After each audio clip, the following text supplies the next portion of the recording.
Howdy, folks. Welcome to another episode of the Scannell Agenda. Today's show is entitled 123 Bedbugs. Today's date is January 10th, 2020. I always think of that announcer, Martha Walters, when she says 2020. Remember that show, 2020? Yeah. Yeah. Well, I mislabeled a show, and I duplicated show number 120. 120 that I just put out there. 120 is two shows. One of them is the third show on the blimp infrastructure. And it's also show number 1 on the Trump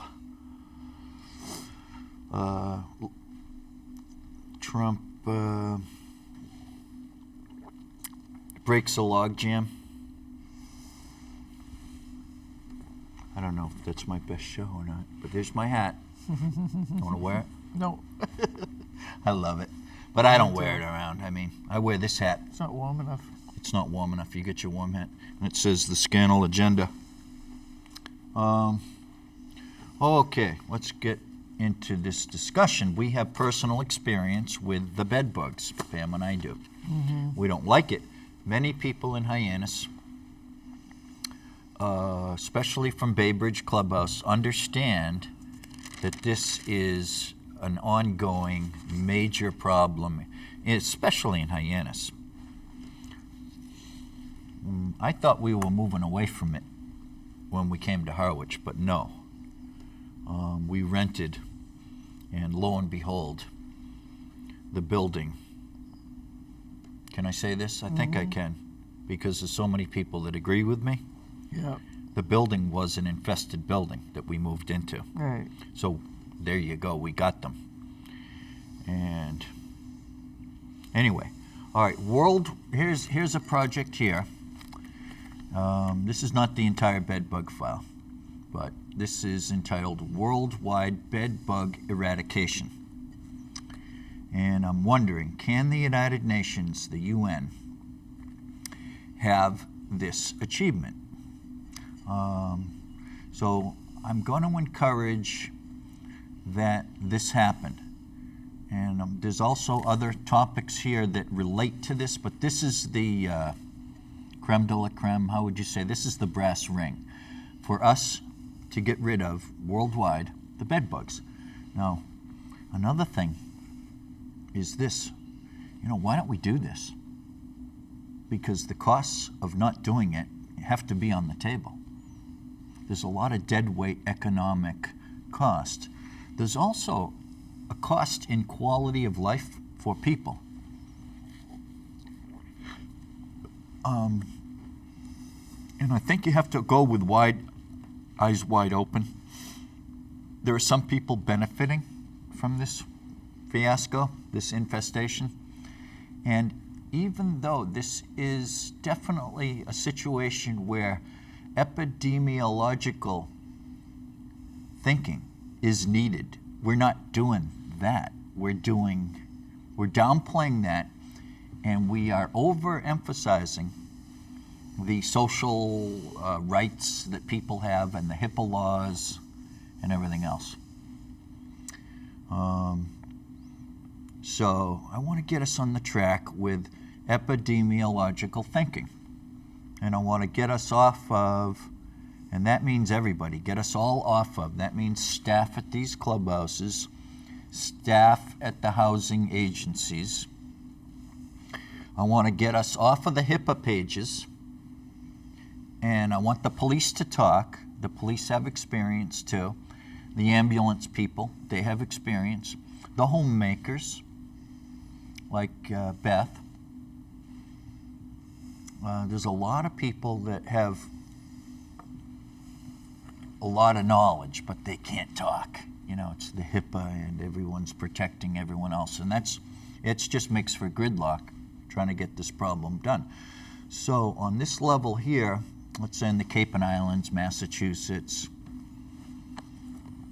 123 stands for local is number 1, federal is number 2, and then international is number 3. So we have to be doing the dance, and that is 1, 2, 3, 1, 2, 3. Now, what I mean by that is local, federal, international, and we all have to do it. Everyone in the world has to do this little dance. 1, 2, 3 bedbugs. That means local, federal, and international. That's 3 layers of management and control and funding. And fun. This can be fun. Fisheries can be fun. So what I'm doing is using fishery management principles that are my own, which is the market quota system value price. And I'm applying them to a United Nations push for the eradication of the bedbug, worldwide bedbug eradication. So why not? Who says, no, I don't want to do this? The exterminator who's making good money? I mean, the bill we have and that they want us to pay is, what is it, like $1,350 or something like that? I think so. They're billing us. They moved us into an infested building and they're billing us. And I just want to mention, we got right on it and went to a lawyer, right? And that was Tom. Remember Tom, the lawyer? And soon after that, he rendered his verdict about, these landlords can't be giving you the bill. They could if it were a cottage. You're not in a cottage. No, you're in an apartment building. And I could line up 4 or 5 people that would attest to, yes, it's an infested building, if they were on the witness stand. Maybe they'd tell the truth. Maybe not. But we have to be discreet. We can't be putting people's heads on the chopping block who are disabled. And there's a lot of, I think one of the real issues here in Hyannis and Harwich too is this business of, and it's just a generic problem. I'm sure it's true anywhere in the country where you have bedbugs. If you have a drug house, and I've lived next to one, it was the worst experience, I think, to live there. You want to put your coat on? You cold? No, I'm all right. Okay. So if you live next to a drug wholesale establishment, it's like living next to a gas station. And, so they have a lot of people that come and go, a lot of people that crash. It's a crash pad. Crash there. And for some reason, it's all okay. It's all, it's blessed by the authorities. They won't admit to it, of course. But so agricultural economics is what the market quota system is all about, and that's a fishery management system. So we will use what I call the invasives fishing industry. Let's say you're fishing for Asian carp. Okay, now with that situation, what we do is we set a price on the carp, and a lot of people are familiar with this fishery. So the carp has invaded, let's say, and then there are certain areas where they're taking extra precautions to thin out these fish so that they don't go up into the Great Lakes. So I'm saying, let's say on Facebook, okay, here's what we got to do. Using the market quota system, we put a price on the Asian carp to have it removed. And then we have zones. And where the fish is plentiful and less threatening to the Great Lakes, the price will be less, but still they'll make money catching it. Now, where the issue is dire, up towards the Great Lakes, where they they have electrical devices to keep the carp from going upstream into the Great Lakes. So this is critical. Where you are really going to get in trouble if you have these carp, these fish, then you price high. And then you have several zones where you step down the price. So if I'm a fisherman, I'm going to be wanting to make the most money. So I will go to the high-priced poundage area and catch a few fish and do very, very well. Or I might do very well catching some fish at a lower price where they are more plentiful. So this is called the market quota system on invasives. We put a value price on catching the invasives. In other words, we attach a market value. All right, so with the bed bugs, what we can do is take any outstanding negative or positive economically. So we can have a study done of these drug and bug houses, as I call them. And the police would have to be involved, and your town nurses, and your local boards of health, and your state. It would all have to be worked out such that, okay, this is the plan, this is the pilot of which we're going to start here on the Cape and Islands, let's say, if that would make sense. And then we're going to step it up, and then we're going to go to the United Nations and say, we have a plan, and thus and such. So we're going to term these crash pads as bedbug. What would that be? If we're infestations of a what do you want to say that would be? Pernicious? No. I can't find the word here. So if you have a house that is a constant source of the bed bugs, and it really cannot be eradicated because you've got couch surfers who are on the drugs, and the drug thinking is about the drugs. It's not about society. See, we think in terms, you and I, we're not on drugs. We don't drink. We're regular good people. So our thinking is different. The drug people have a mindset of getting the drugs. And that's basically a no-brainer. Speaking of drugs, a no-brainer. Hey, by the way, on the Renew FM, I can't think of that guy's name, but he's a chemist. Reverend, remember we were listening to him yesterday on our way to counseling with Dr. James? Oh. I was really getting into that. Or was it on the way back, I think, maybe? I'm not sure. I'm not sure. Now, he was talking all kinds of statistics about the drugs and how when you use marijuana, you get 10% less brain cells or 8% less over a period of years. Yeah, that was on the way up, I think. On the way up, and I was soaking that up. I got to get in with this guy, this reverend, because he and I are on the same page. Right. And this business of the drugs is basically ungodly. It's the devil's brew, as you might say, even though it might be smoke or vaping or whatever, what have you. These a guy just died recently. I think he was 70.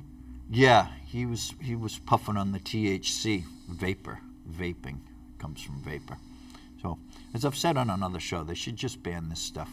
Let the chips fall where they may. Pay off whoever they got to pay off, but just stamp down on it, stomp it out. Mm-hmm. Okay. So let's say you want to look at your vectors if you're trying to deal with bed bugs internationally, federally. There should be federal law and local law. It should all line up, the international with the local and the federal. Let's line up these laws such that we are doing an epidemiological job. Now, epidemiological jobs outrank the HIPAA laws. So you may have a town nurse board or your board of health that may be freely pinpointing on the map where are the bed bugs. And then, so if it's, let's say you and I were drug users and we were into the drugs, and a lot of our friends, frankly, from Bay Bridge, have experience being drug abusers, etc. So we want to be discreet, not put people down. We want to get the job done. And so the town nurses or whatever venue we're using here, now if they can pinpoint on the map where the infestation is, and then who comes and goes to crash at the infestation, that's called a vector. So the vectors and the locations are critical. Now, we can subsidize the bugs and drugs people to work with us here and make a little extra money maybe, or get some quality of life improvements, etc., and just get this job done. This job is not about puffing people up or putting people down. It's epidemiological scientific thinking. Solution. It's a solution, and you don't want to be blocked in your epidemiological solutions by, we can't, you got to walk on eggshells. And so worldwide, we'll say, okay, 1, 2, 3, bed bugs. You're out of here. All right. Now, with fisheries like the National Marine Fisheries Service and the right whale, since it's not a scientific operation, we're stealing the forage of the herring from the right whales. And I was watching a program, and we're just not doing this mathematically or scientifically with the codfish, with the right whales, because these National Marine Fisheries Service people are answering to all the wrong people, and they don't have their principles and standards properly up front on the table. They go with the political, the wind. They blow with the political winds. And that's why when we wipe out the herring and there's no cod for the right whale, that's no good. So we don't want to get into these bad fisheries situations or bad bed bug situations where we are blessing this low quality business, whatever it is. So that's why we have the carrot and the stick with the market quota system. And the carrot is perhaps that we subsidize the drug people, and we subsidize the people who are couch surfing. And we say, look, you may live in a world where you have all kinds of privacy, but guess what? The bed bug has been declared a health hazard and an epidemic of worldwide proportion, and the world has agreed to go by certain protocols which are non-HIPAA based. And let's just say, for instance, it wouldn't be out of line for me to say, well, I believe bed bugs carry something. We just haven't found what they're carrying. You show me these insects that are not carrying something negative for the host. So we may not know, actually, that bed bugs could be instilling in their host, their victim, some kind of a genetic predisposition that we can't even find because we're not advanced enough to find it. So the bed bugs have thrived and lived for centuries and millennia, and maybe they are sending something along to their hosts, maybe not, but I think they are. I'd give it a 50-50 chance. Show me a parasite that is a blood-sucking parasite that is not transmitting something, right? All right. So worldwide, let's get an attitude of epidemiological advancement in this arena of bedbug eradication. So lead, follow, or get out of the way. And I'm ready to lead on this issue. And the lawyers are going to have to step aside because they're not doing a good job. Like I said, we had this lawyer, Tom, and he was soon either fired or he quit, I think, because soon after we were working with him, he was gone, and we had to have another lawyer from down there in Hyannis. Legal services. Whatever it is, yeah. So let's just look at it this way. We're all victims. This whole world is going to pay this price. So we can all say in a general sense, okay, we're all victims, so let's get on this and knock it off. Flip the switch from social handling of this bedbug issue worldwide, federally, locally, internationally. Let's get on the same page. It's the epidemiological thinking page. Okay, that's the first step to eradicating bedbugs in Harwich or Hyannis or there are regions that have more of them in the world. So I'm not an expert on this, but it just seems to me that the powers that be are handing this issue to me, and they're saying, handle this issue. I know that sounds weird, but I think it's true. These lawyers wouldn't be doing this if they didn't want to kind of pull me in and get me to get on it, which I will do happily. I think it's God's work. I really do. I think it's God's will, God's work to be done in designing these systems that would eventually lead to the eradication worldwide. Here's one about lower level lawyers and judges, which doesn't apply. It's a system that applies to ranking lawyers, etc. It's on my top 100 list.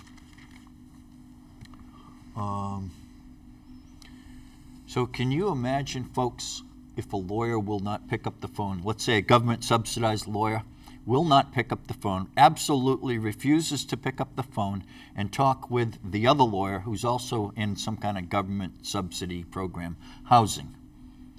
Can you imagine that? That's where we are today. I've talked, and some other group of lawyers is saying, do you mean to say they're giving you the bill and this is an apartment building? Yep, and it's infested? Yep. Oh, and they're shaking their head no. So,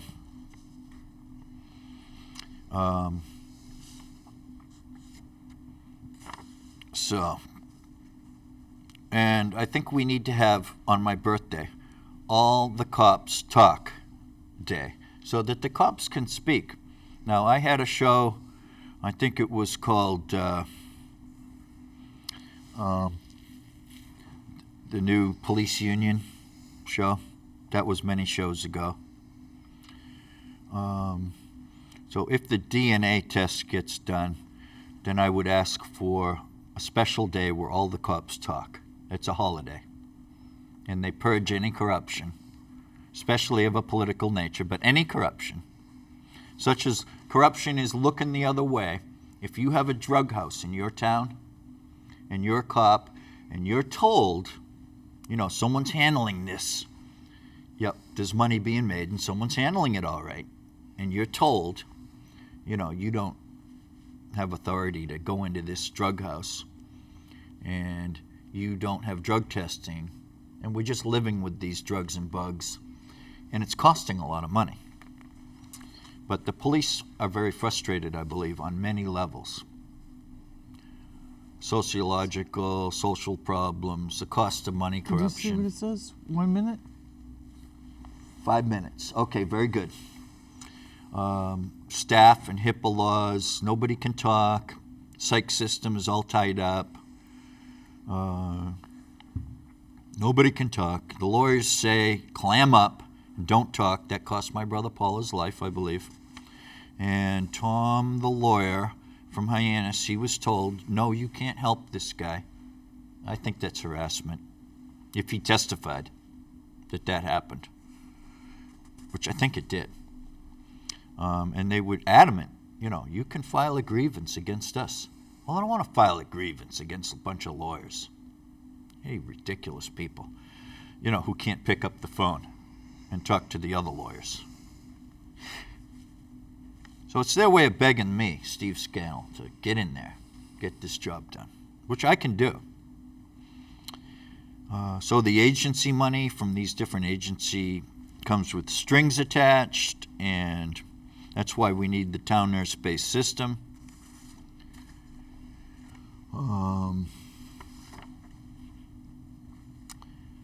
Double jeopardy and Judge O'Neill. I was going to tell that story because, hey, come on, I deserve a good little project here, folks. I've been through like 6 or 7 different dangerousness and commitment hearings. Due to the DNA switch, they were freaking out. And bang comes down the gavel. As soon as I got in, he allowed me to speak, and I said, this is double jeopardy. We had a trial on this. It's an illegal hearing. Bang, the gavel comes down. They didn't like that. So another hearing, emergency commitment hearing, they came over from Nantucket, the police department, and they declared me insane as I'm sitting in my jail cell at the Barnstable County House of Correction. You have the Nantucket Police Department coming in to commit me back to Taunton State Hospital because they're freaking out about the DNA switch, basically. So I've been living with this bugging me here for a while. I don't like it. If I had delusions or paranoid, etc., there'd be a list. You could make a long list, folks. So, I mean, if you don't understand that, you don't understand people with mental illness. If I were delusional on this point, there'd be a bunch of other points that you could go down the list, basically. 1 minute. Okay. So hopefully their house of cards will come down on this, and then, part of the reward for me will be to be given some respect and give me the ball with the bedbugs, and I will get this handled. I will get it handled and stop the harassment and get with it. Subjecting people, and I'm not the only one, we're not the only ones, to this bedbug thing with the bugs and drugs going on and the crash pads and everything else. So it's quite prevalent. And in a general way, it's happening in Boston, it's happening in Worcester and Springfield and Hyannis and Harwich. Harwich is not immune. Mm-hmm. It's happening. So protect the druggy cash cow. That's where we're looking at right now. But we got to move on beyond that business. It's despicable. But that's what's going on. The psych industry, you were just mentioning they were violating you. They were telling you to get on your meds, weren't they? The lady, I think the psychiatrist, she might have been director, I think she told me, she says, other people will take, head medicine. So I'm not welcome at Cape Cod Human Services anymore. She kicked me out. Oh, yeah. That was a while ago. Yeah, but that cropped up because we were over there in the same building. Yeah, it was a little stressful, a little bit. Yeah, so with this TSA, the Scannell, with the bedbugs and an international protocols, no visitor policy, social-based policy. It's okay to spread the bedbugs with the social-based policy, but with the epidemiological base, it would not be okay for me to be running basically a drug crash pad and have everyone coming and going. So in order to get a handle on that, we can, but we just have to flip that switch from the social-based to the epidemiological fight against the eradication. All right, so I want to do a show on Greta. Anyway, we'll save that for another time. Yep. Thank you for watching the Scannell Agenda. Thank you.